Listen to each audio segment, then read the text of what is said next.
Hi, it's Sarah. Brooke and I are taking a short break from recording new episodes to catch up on our reading lists and plan for the next season of Clued in Mystery. While we're off, we are re-releasing a few of our favorite episodes. We hope you enjoy.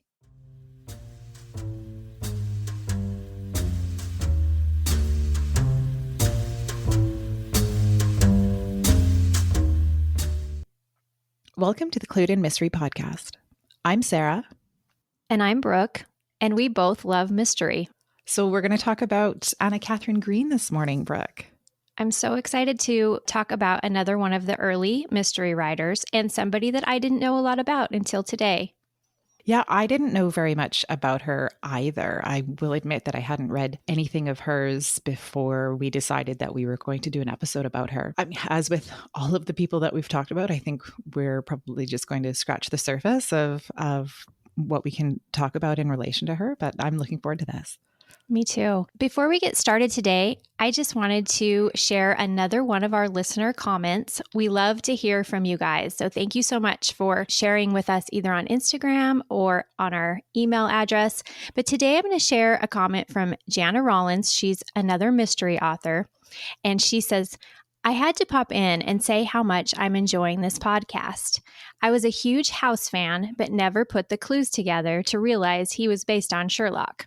I was floored, but it makes so much sense.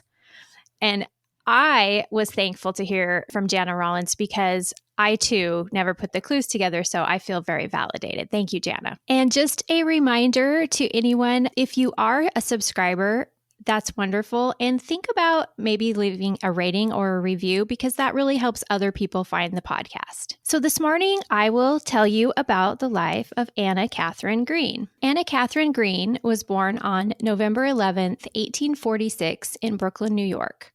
Her father was a lawyer and represented clients in both state and federal court cases.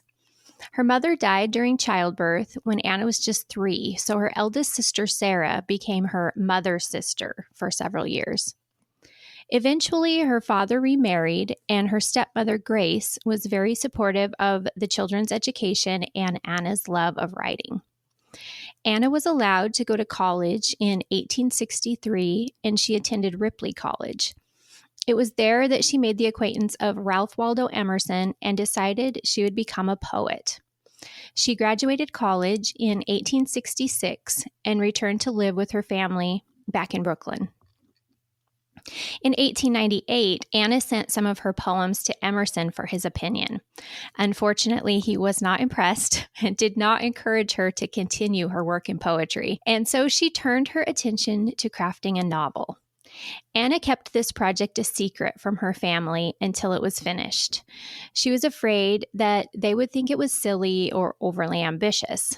But when she revealed her finished novel to them, she found that they were extremely supportive. Anna's father was especially enthusiastic since her novel included extensive courtroom and legal knowledge that she had learned through his career as an attorney.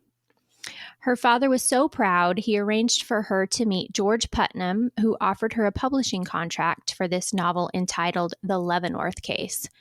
Together, Putnam and Green enjoyed a lucrative business relationship for years. The Leavenworth Case, published in 1878, is credited as the first detective novel written by an American woman, and it was a huge success. Wilkie Collins, who certainly influenced Green, wrote this about her. Her powers of invention are so remarkable. She has such imagination and so much belief. Green's story features Detective Ebenezer Gryce of the New York Metropolitan Police Force and includes the now iconic features of a mystery novel such as a coroner's inquest, expert testimony, ballistics, and the first suspicious butler. In the later Gryce books, he gets a sidekick, the elderly female snoop, Amelia Butterworth. 1 million copies of the Leavenworth Case were sold, and it became required reading at Yale Law School, which certainly speaks to the accurate depiction of courtroom proceedings. And just to put this book, The Leavenworth Case, into context, it was published 15 years before Agatha Christie was even born and 10 years before the creation of Sherlock Holmes. In 1884, after publishing 4 novels in the Detective Gryce series, Green married Charles Rolfes, who was 10 years her junior. Go Anna. And Rolfes was an actor. Rolfes was an actor and even toured in a stage production of the Leavenworth Case. When his acting career was finished, he became a successful furniture maker, and Green collaborated on several of his designs.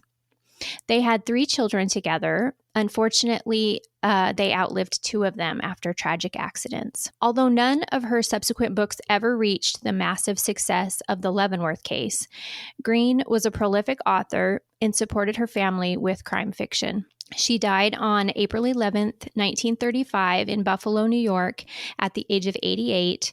Her husband died the following year. Outside of ardent mystery fans, Anna Katharine Green is rarely mentioned these days. We think of Sherlock Holmes instead of Detective Gryce, or Miss Marples instead of Amelia Butterworth. Still, readers of contemporary mystery fiction certainly have her to thank in part for the genre that we love. Thanks, Brooke. What an interesting life. There's so many things that I picked up on in that introduction to her. So there mustn't have been a lot of women who were going to college at the time. That must have been quite an opportunity for her. We learned that about Dorothy Sayers as well. Some of those first women who were allowed to go to college, literally allowed to go to college, and also then to get the degree, because that was sometimes there were schools letting women go to school, but you were never going to be able to graduate. But she was at a time, and perhaps because we're in America rather than Europe, I'm not sure how those rules were in place, but she did earn a degree. So that's really cool. Yeah. So I've seen her referred to as kind of the grandmother of crime. And we talked about Poe. And so they're kind of the grandparents of crime, I guess, crime writing in the US, which is really interesting. I think it's interesting that, as you say, I had never heard of her before. Right. We started kind of looking into the history of mystery. And, I wonder what it is about her that has had her nearly forgotten. So I know in Agatha Christie's bio, she refers to Anna Katharine Green as being an inspiration. And I don't remember if Dorothy Sayers said anything about her. But yeah, there just doesn't seem to be very... I bet if you asked 10 people, they would have no idea. But if you asked 10 people about Poe or Conan Doyle or Agatha Christie, they would be able to say who those people were. Yes, absolutely.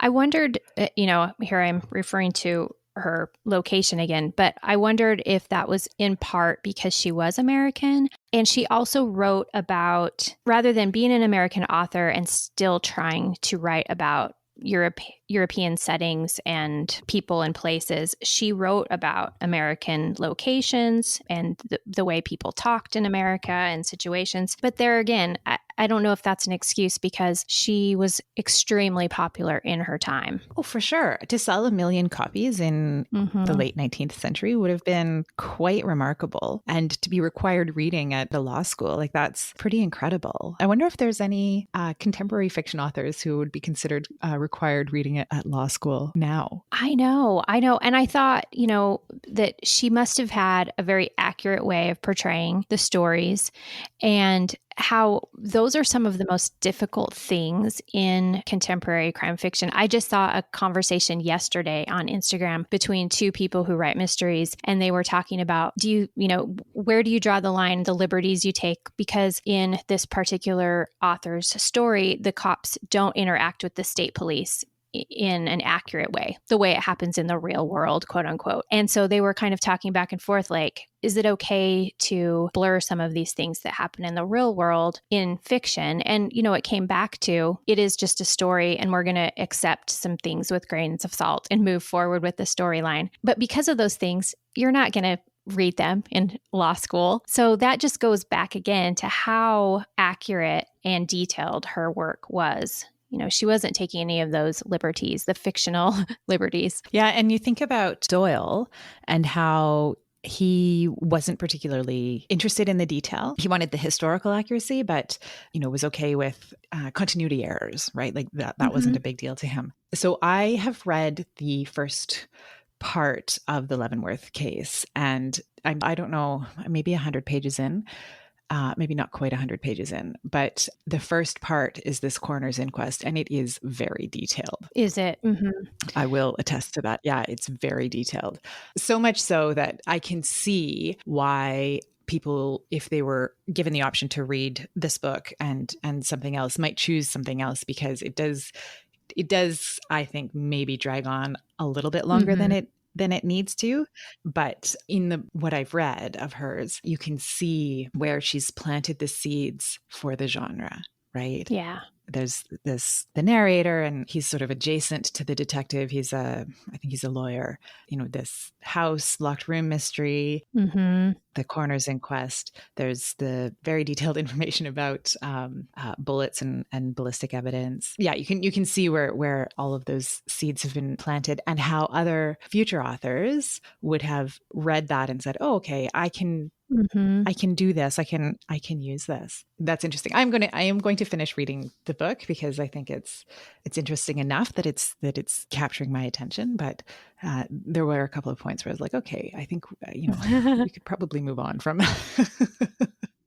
I get that, because I knew that you were reading the first book, The Leavenworth Case, and so I decided that I would read book 2, which is A Strange Disappearance. And I'm similar to you. I'm probably about a third of the way through. And I would say the same thing. The setup of this mystery is really good. And it's a situation where the seamstress in this, big manor house has disappeared. And another one of the housekeepers asks for Detective Grice's help in finding her. And she's sure that she's been abducted. Again, the setup is really good, but I'll agree with you. There are parts and points that are just so procedural and in like long bits of information that are not what we're used to in contemporary fiction. Our attention spans are so short now. So we want to get like more to the action. But I 100% agree with you as well that the seeds are there. And if you think about where she's coming from, her predecessors, I definitely see some Poe, because I also read The House in the Mist, which definitely has some Poe feelings to it. And then Wilkie Collins, which I'm hoping we'll talk about in another episode. But she's really formulating so much of this all on her own, the idea of the actual investigation and completion of a case, that it's really impressive. Well, and if you think about the time when her books were being published, I can see why they would have been popular, because there wasn't they were so new, right? And to provide that insight into what happens in a coroner's inquest, right? Like, I can remember when CSI came out, the television show, and that felt like, wow, this is so amazing, right? And forensic science wasn't new. I don't know if there were other shows that came before CSI that went into that part of criminal investigation. It would be more the detectives or the police procedure, or something like Murder, She Wrote, which wouldn't have had anything to the degree of the kind of stuff that was in CSI. And so I wonder if there wasn't a bit of that kind of like just feeling like people were having an opportunity to see something that they wouldn't necessarily get to see.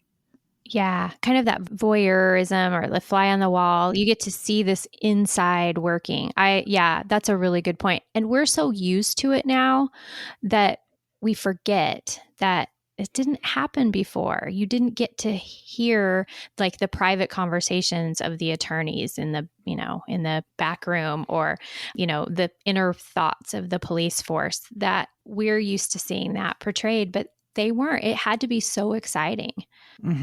Totally. I did not read anything that has the Amelia Butterworth, but that fascinates me, that she basically created who we think of as kind of the Miss Marple character in a book. Yeah, that's really interesting, because so before that, Poe had Dupin, right? And well, the fact that it was a woman, right? Like that would have been quite remarkable.